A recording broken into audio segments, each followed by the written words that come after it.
Hi there. Welcome to another one of my Own Your Expertise interviews. I'm Emily Crookston, owner and decider of all things at the Pocket PhD. I'm the ghostwriter for Rebels, Renegades, and Mavericks, and I love helping experts with big ideas get their ideas out of their heads and into the hands of their fans. Today I'm sitting down with Joelle Hann. Joelle is the founder of Brooklyn Book Doctor. She is a book doctor, clearly, a book coach, a collaborator, and co-thinker. She helps people write transformational books that change the world. Joelle, thank you for joining me. Would you like to tell us a little bit more about who you work with and what you do? Sure.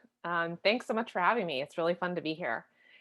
So, as you said, I'm a book doctor, book coach. I have collaborated on many projects and I help people bring their ideas into the world. So, what this means is I work with publishers and authors to develop their ideas, client ideas. I also edit and develop manuscripts, and I coach people often in group situations to do all of those things too. So, to really come to terms with what their idea is, because as you know, people have lots of ideas, but which one is the book idea can often be a big problem, Mhm. figuring that out.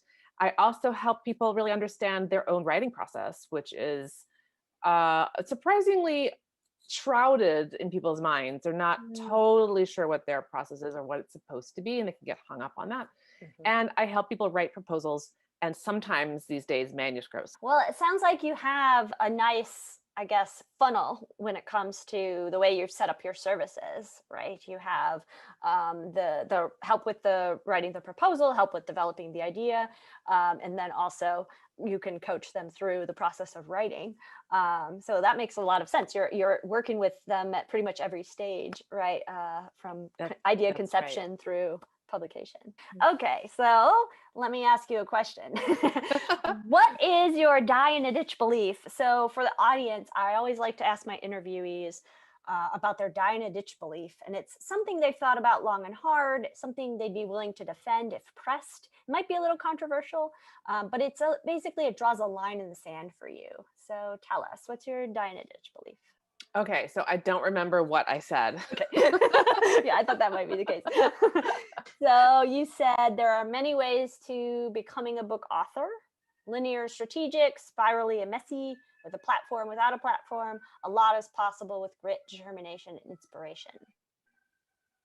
Right now in publishing, there's a lot of emphasis on platform, and Mm, it can seem like that's the only way to get a book deal. Either that or self-publishing, and that's it. Those are the only two ways. You got to have 100,000 followers or more before someone will look at you, and people will get that feedback from agents because some agents really are only looking for that kind of platform, and it has to do with their livelihood, and that's just part of the reality right now of publishing.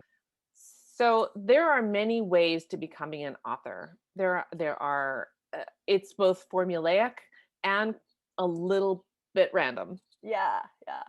Yeah, I think that's been my experience as well, that there aren't a lot of hard and fast rules because there are, like you said, so many different ways to become an author. And it really comes down to, in some ways, like what's the route you want to try and how willing are you to keep going, and how willing are you to try something different if what you're doing isn't working the way you want it to.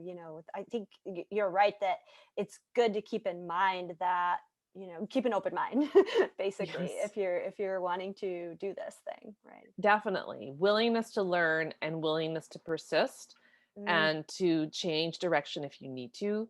yeah. Those are all really key. And in the books that I'm working on with people, generally they have something to do with self transformation in some way. And that's a very broad category that goes all the way from business books Yeah. to books by deep spiritual masters and everything in between.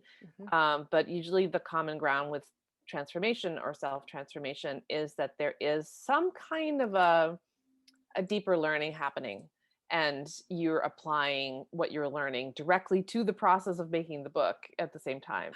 What would you say has helped you most in learning to own your expertise? Counterintuitively, it's being able to relax. Mm, So I do, I come from a working class British family. Hard work is the thing. And yet, what I have found is actually relaxing and responding in the moment and trusting that my experience is there, my editorial knowledge is there. And what I really need to do is to listen to what the person is telling me, both to what the person is telling me actually and what the book seems to be wanting to do. So there's two things happening there. If I'm really uptight and thinking like, oh my gosh, this person needs an X, needs a proposal, needs a manuscript, needs a revision, and there's some kind of pressure and I feel tense, I am not as available to that kind of deep listening that really good editorial work does, where I'm listening to what they're saying, but I'm also listening to the project and thinking, okay, we've got to make a connection here that's not happening. And I think the issue is here. So sometimes the issue is just not on the page yet, but it's definitely making itself known. I mean, that's just that respecting that is how I can do my best work. Yeah. And also keep my sanity. It Yes. it doesn't feel great to say I'm not going to make this deadline, but at the same time, for me, I know it's useless to try to force it. Okay, if you could go back in time and mentor your 20-year-old past self, what advice would you give to her? You don't have to perfectly know how everything works in order to offer something of real value to people. That's been huge for me Yeah. as someone, you can imagine you're in this too. If you're really concerned about sentence structure and what part of the sentence works where, or paragraph structure or chapter structure, then you are likely the person who wants to know how things work and how they work best and what combination works. Right.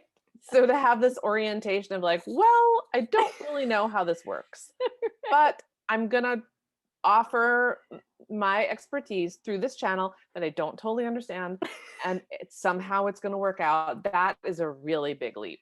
Yes, yes, it's such a good point. Same coming from an academic background. Yeah, I'm a good student. I like to know what the syllabus is at the beginning of the semester so I can prepare for what happens in May. And I did approach my business at first that way too. Like, just give me the syllabus for a successful business, and I will create it. Yes. Yes.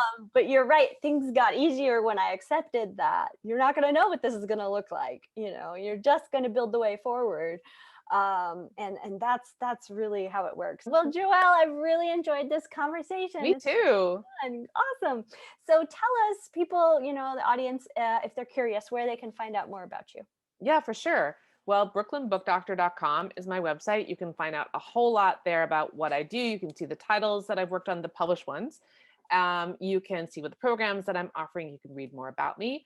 You can also get connected to my own writing, which is on my other website, my personal site. And if you sign up for my list, which is on the homepage, you'll get a freebie, which shows you the path from idea to publication and what to expect in that path.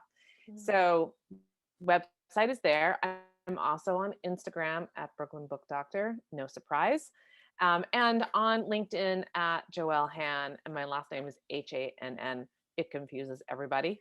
Joelle Hann on LinkedIn. So that's mostly where I hang out, and YouTube, Brooklyn Book Doctor as well. Awesome. Thank you, Joelle. Thank you so much. It's been so fun.